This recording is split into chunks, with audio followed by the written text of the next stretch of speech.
Welcome to on target. आज है 15 जनवरी 2023 और 15 जनवरी 2023 से करंट अफेयर के जितने भी इम्पोर्टेंट क्वेश्चन बन सकते हैं सारे हम इस वीडियो में डिस्कस करेंगे और हर क्वेश्चन से रिलेटेड इम्पोर्टेंट फैक्ट भी आपको बताता चलूँगा। और लास्ट में आपके लिए एक क्वेश्चन है जिसका जवाब आपको कमेंट बॉक्स में देना है। तो अगर आपको वीडियो हेल्पफुल लगे तो प्लीज़ वीडियो को सब्सक्राइब करना ना भूलें। तो चलिए आज का वीडियो स्टार्ट करते हैं। कल मैंने आपसे सवाल पूछा था, निम्न में से किस प्रवासी भारतीय सम्मान पुरस्कार 2023 से सम्मानित किया गया था? तो इसका आंसर है option number A, Shiv Kumar Nadeshan को सम्मानित किया गया था। तो चलिए आज का क्वेश्चन देखते हैं। तो आज का हमारा पहला क्वेश्चन है, हाल ही में कौन से राज्य सरकार ने अपने स्कूलों के लिए वर्चुअल बुक फेयर का आयोजन किया है? तो किसने किया है? तो ये दिल्ली सरकार ने किया है। तो चलिए इसका एक्स्ट्रा फैक्ट देख लेते हैं। तो इसका जो उद्घाटन है ये दिल्ली सरकार के उप मुख्यमंत्री कौन है, मनीष सिसोदिया जी ने गुरुवार को दिल्ली सरकार के स्कूलों के लिए वर्चुअल मेगा बुक फेयर का उद्घाटन किया। ऑनलाइन प्लेटफॉर्म शिक्षा निदेशालय के तहत स्कूलों को अपनी लाइब्रेरी के लिए किताबें खरीदने का मौका दिया है। ठीक है, तो चलिए आज का दूसरा क्वेश्चन देखते हैं। क्वेश्चन नंबर 2, हाल ही में रोनाल्ड ई असर का निधन हो गया, वो कौन थे? तो वो थे एक भाषाविद थे। ऑप्शन नंबर बी हमारा करेक्ट हो जाएगा। तो चलिए इनके बारे में जो देखते हैं। तो रोनाल्ड ईटन एसर का एक ब्रिटिश भाषाविद और द्रविड़ भाषाओं के विशेषज्ञ शिक्षक थे। यह royal Asiatic society of great Britain and Ireland 1964 में और रॉयल सोसाइटी ऑफ एडिनबर्ग 1991 के फॉलो और साहित्य अकादमी के मादक फेलो थे। ठीक है, तो चलिए इनके अब आगे देखते हैं। क्वेश्चन नंबर 3, हाल ही में किस देश ने सेवा निवृत्ति की उम्र 62 से बढ़ाकर 64 की है? तो किसने की है? ये फ्रांस ने की है। ठीक है, चलिए इसके बारे में देखते हैं ज़रा। फ्रांस सरकार ने वर्ष 2030 तक सेवानिवृत्ति की आयु 62 से बढ़ाकर 64 वर्ष करने की घोषणा की है। फ्रांस की प्रधानमंत्री एलिजाबेथ बोर्न ने कल पेरिस के संवाददाता सम्मेलन में इस फैसले की घोषणा की और देश के पेंशन प्रणाली को वित्तीय रूप से संतुलित करने के रूप में एक सुधार बताया। ठीक है, चलिए आगे देखते हैं। क्वेश्चन नंबर 4, तो हाल ही में किसने स्वदेशी कैमरा ड्रोन लॉन्च किया है? तो किसने लॉन्च किया है? तो ये महेंद्र सिंह धोनी ने। तो इसका आगे देख लेते हैं ज़रा। इस ड्रोन का नाम था ड्रोनी। ठीक, और यह एक quad copter consumer camera drone है। ठीक है, इसको चेन्नई में ग्लोबल ड्रोन एक्सपो में लॉन्च किया गया है। ठीक है, पूरी तरह से भारत में बने इस ड्रोन को गरुड़ एयर स्पेस ने बनाया है। ड्रोनी बैटरी में चलने वाला ड्रोन है। ड्रोनी जो है बैटरी से चलने वाला ड्रोन है। इसे खास तौर पर निगरानी के लिए डिज़ाइन किया गया है। ठीक है, चलिए आगे देखते हैं। क्वेश्चन नंबर 5, 23वां राष्ट्रीय स्का चैंपियनशिप में किसने स्वर्ण पदक जीता है? तो ये जीता है फलक मुमताज़ जो ये जम्मू कश्मीर की हैं। तो चलिए आगे इनके बारे में देखते हैं। स्क्वाय जो है एक तलवारबाजी का एक कश्मीर मार्शल आर्ट रूप है। ठीक है, ये आधुनिक स्क्वाय कराटे और ताइक्वांडो का मिश्रण रूप है। यह स्क्वाय फेडरेशन ऑफ इंडिया द्वारा शासित है। ठीक है, सशस्त्र स्क्वाय में एक घुमावदार सिंगल एज तलवार के साथ एक ढाल होती है या प्रत्येक हाथ में एक एक तलवार होती है। ठीक है, अगर हम आगे देखेंगे तो स्क्वायर फेडरेशन ऑफ इंडिया को 18 जून 2020 को निर्मित किया गया है। ठीक है, इसको ध्यान दीजिएगा, 18 जून 2020 को। और आगे देखते हैं तो जम्मू कश्मीर की फलक मुमताज़ ने 23वां राष्ट्रीय स्क्वाय चैंपियनशिप में स्वर्ण पदक जीता है। ठीक है, जम्मू कश्मीर की 11 वर्ष लड़की फलक मुमताज़ ने जनवरी 2023 में 23वें राष्ट्रीय स्क्वाय चैंपियनशिप में स्वर्ण पदक जीता है। ठीक, आगे देखते हैं question number 6। Imran Khan a life in movies पुस्तक के लेखक कौन है? तो इसकी लेखक हैं Shubhra Gupta. Option number A correct हो जाएगा। चलिए इसके बाद आगे देखते हैं। इस कुछ इम्पोर्टेंट 2022 से रिलेटेड बुक्स हैं जिनके बारे में देख लेते हैं। फियरलेस गवर्नर किसने लिखा है? ये किरण बेदी ने लिखा है। अंबेडकर अ लाइफ पुस्तक Shashi Tharoor. The Corbett papers Akshay Shah और स्टीफन ऑल्टर ने। ठीक है, प्लेस कॉल्ड होम प्रीति सेनायन। ठीक है, the struggle for police reform in India किसने लिखा है? प्रकाश सिंह ने लिखा है। Tomb and sand Geetanjali Shri.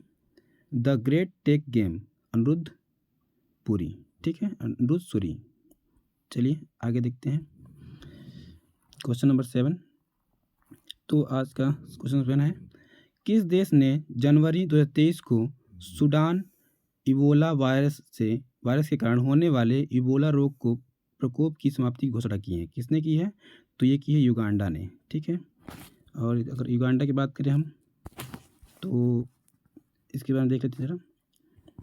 WHO विश्व स्वास्थ्य संगठन द्वारा जारी बयान के अनुसार युगांडा ने 11 जनवरी 2023 को सूडान इबोला वायरस के कारण होने वाले इबोला बीमारी के प्रकोप की समाप्ति की घोषणा की है। ठीक है, आगे देखते हैं।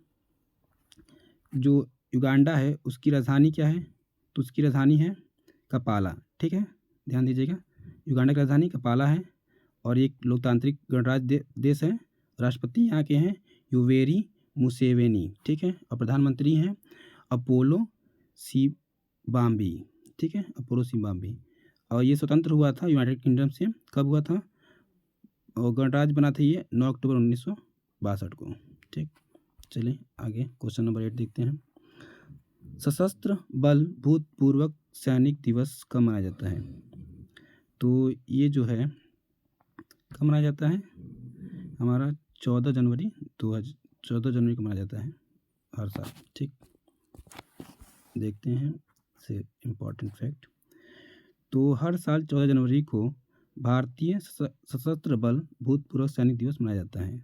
यह दिवस फील्ड मार्शल द्वारा प्रदान की गई सेवाओं के सम्मान और मान्यता के प्रतीक के रूप में मनाया जाता है, जो 14 जनवरी 1953 की सेवा से सेवानिवृत्त हुए। ए एम करियप्पा भारतीय सशस्त्र बलों के पहले कमांडर थे। ठीक है, आगे देखते हैं क्वेश्चन नंबर 9। गुजरात के अहमदाबाद में किस वर्ष से मकर संक्रांति को अंतर्राष्ट्रीय पतंग महोत्सव के रूप में मनाया जाता है? तो किस वर्ष मनाया जाता है? ये ऑप्शन नंबर डी 1989 से मनाया जाता है। ठीक है, तो देखते हैं। पहला अंतर्राष्ट्रीय पतंग महोत्सव जो हुआ था वो गुजरात में 1989 में आयोजित किया गया था। ठीक है, जिसमें मलेशिया, इंडोनेशिया और संयुक्त राज्य अमेरिका के मास्टर पतंग निर्माताओं ने भाग लिया था। तो क्वेश्चन नंबर 10 देखते हैं। हाल ही में शांति कुमारी को किस राज्य की पहली महिला मुख्य सचिव नियुक्त किया गया है? तो किस राज्य में ये किया गया है? तेलंगाना राज्य की हैं।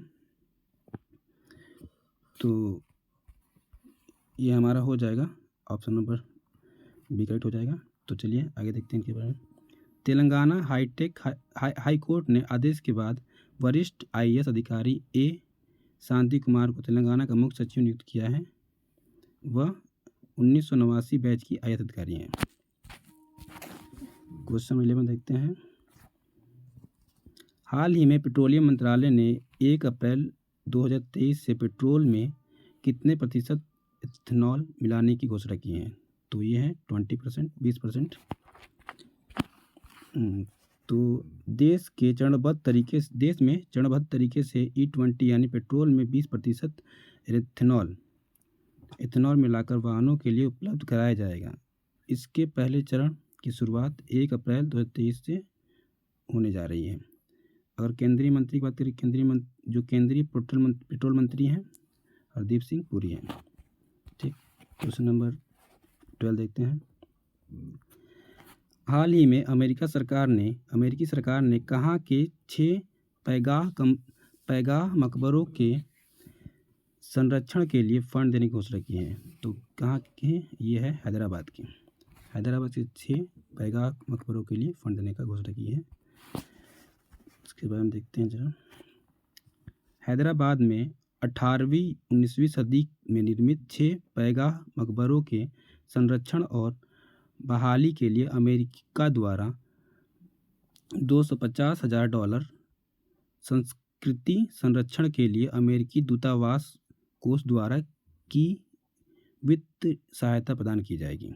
हैदराबाद भारत के तेलंगाना राज्य की राजधानी है। यह नगर दक्कन के पठार पर मूसी नदी किनारे स्थित है। ठीक है, तो क्वेश्चन नंबर 13 देखते हैं, आज का लास्ट क्वेश्चन। किसने नई दिल्ली में revolution the other story of how India win it's freedom नामक पुस्तक का विमोचन किसने किया है? तो ये किसने किया है? अमित शाह ने किया है, ध्यान दीजिएगा। और इसके बारे में देख लेते हैं। पुस्तक में भारत के स्वतंत्रता संग्राम की चर्चा समाहित है। ठीक है, इस पुस्तक के लेखक कौन है? तो अर्थशास्त्री संजीव सान्याल हैं, जो प्रधानमंत्री के आर्थिक सलाहकार परिषद के सदस्य भी रह चुके हैं। ठीक है, संजीव सान्याल पूर्व में बेस्ट सेलिंग लेखक भी रह चुके हैं। ये लगभग 2 दशकों से वित्तीय क्षेत्र में अपना सेवा दे रहे हैं। ठीक है, तो आज के इतने ही क्वेश्चन थे और आज का क्वेश्चन आपसे पूछने जा रहा हूँ। आज का सवाल है, जनवरी 2023 में अत्यधिक संक्रामक कोविड वेरिएंट XBB.1.5 के मामले सामने आए हैं। किस देश में आए हैं वो आपको बताना है। तो आप अपना कमेंट बॉक्स में कर सकते हैं। तो आज के लिए बस इतना ही। Thank you. अगर वीडियो अच्छी लगी हो तो लाइक एंड सब्सक्राइब करना ना भूलें।